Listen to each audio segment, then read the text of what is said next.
జీవితం దీవెన లేదు.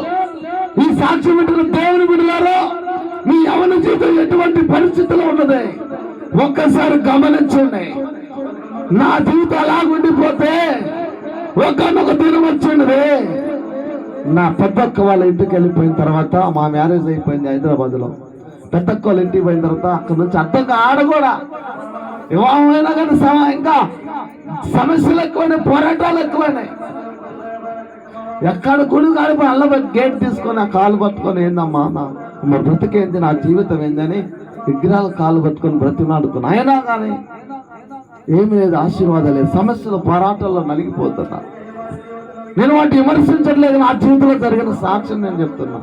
బిడా ఏ దారి లేదు నాకు, ఏంటి నా బ్రతుకు. అక్కడ నుంచి తట్టుకోలే, అంత చేసిన కలిసి రాక హైదరాబాద్ నుంచి ఇంటికి వచ్చిన తర్వాత ఖమ్మం పనికి పోతున్నా.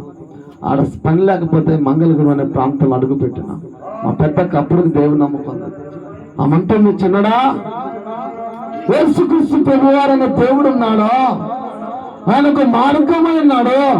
ఆయన మార్గము నీతి యథార్థత జీవమైన దాని మార్గములో నువ్వు ఆయన నా జీవితాన్ని మార్చే దేవుడు, నాకు ఒక మార్గం చూపెట్టే దేవుడు లేడని ఏడుస్తున్నప్పుడు అక్క అంటుంది, నాకు ఒక మార్గం ఉన్నది, నేను ఎంచుకున్నా, ఆ మార్గంలో రా, నీ జీవితం నీ పరిస్థితి మార్చబడిందని అక్క చెప్తున్నప్పుడు ఆ అక్క బెల్లంపల్లి ప్రాంతానికి వెళ్తున్నారు. నా ఫ్రెండ్తో ప్రార్థన చేయించింది. ఫ్రెండ్ కాబట్టి నేను చేయించుకోను, లేకపోతే ఈ ప్రార్థన నాకెందుకు, ఈ దేవుడు నాకు అవసరం లేదు, ఈ దేవుడు నాకు అవసరం, ఈ దేవుడు కొల తక్కువ దేవుడు, నాకు అవసరం లేదు అనేవాడిని. కానీ నా పరిస్థితిని బట్టి అక్క చెప్తుంటే సరే అని ఆలోచన. మా ఫ్రెండ్ ఏసై నమ్ముకున్నాడే. ఫ్రెండ్స్ చెప్తే ఎవరైనా నమ్ముతారు కానీ తల్లిదండ్రులు చెప్తే ఎవరైనా నమ్మరు బిడ్డ. నా ఫ్రెండ్ చెప్తుంటే సరే అని ప్రార్థన చేయించుకుంటే మా ఫ్రెండ్ అంటుండే, ట్రైన్ ఎక్కి బెల్లంపల్లి రా, మంచి మీటింగ్ జరుగుతుంది ప్రవీణ్ కుమార్ అని. కానీ దేవుని బిడ్డలారా, సరే ట్రైన్ ప్రయాణం అని చెప్పేసి 2014లో ట్రైన్ ప్రయాణం అని చెప్పేసి 2014లో అమ్మగారు చెప్పి నేను ఆడికి బెల్లంపల్లి పోతున్నా, మా ఫ్రెండ్ వాళ్ళు పోతున్నారంటే సరే అన్నది. హల్లెలూయా. నేను అక్క ఫ్రెండ్స్ అనే ప్రసాద్ అని అక్కడ కొందరు వ్యక్తులు వేసి బెల్లంపల్లి పోయినా. అక్కడ చూస్తే అద్భుతాలు, ఆశ్చర్యం, దెయ్యాలు లేస్తున్నాయి, కేకలు పెడుతున్నాయి, ఐదారు ప్రార్థన చేస్తాయి.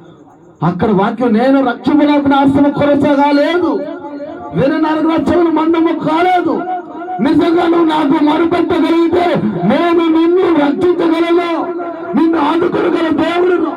లూకాసు సువార్తలో నశించిన దాన్ని వెతికి రక్షించడానికి నేను వచ్చి ఉన్నాను. ఇదిగో మత్తయి సువార్తలో కట్టబడిన గాడిద అది నశించబోతుంది, అది చులకలుగా చేయబడింది. ఇద్దరు శిశువులు పిలిచి మీ ఎదుటిన్న గ్రామానికి వెళ్ళండి, అక్కడ ఒక గాడిద బంధించబడింది, అది ప్రభువుకు కావలసినది, దాన్ని తోలకరాని ఎవడైనా అడిగితే దాన్ని నాకు కావాల్సిందని చెప్పండి. వెంటనే గాడిద ఇప్పుతుంటే అవన్నీ అడిగితే అది ప్రభువుకు కావలసినది. ఆ వాక్యాలు వింటుండగా నేను ఒక గాడిదగా బంధించబడ్డా, కానీ అక్కడ చూసిన కార్యాలు ఆ వాక్యాన్ని బట్టి ఆ పరిశుద్ధ ఆత్మదేవుడు నాలోకి వచ్చేసాడా, నాకు అర్థం కాలేదా. ఇంటికి చూస్తే అన్ని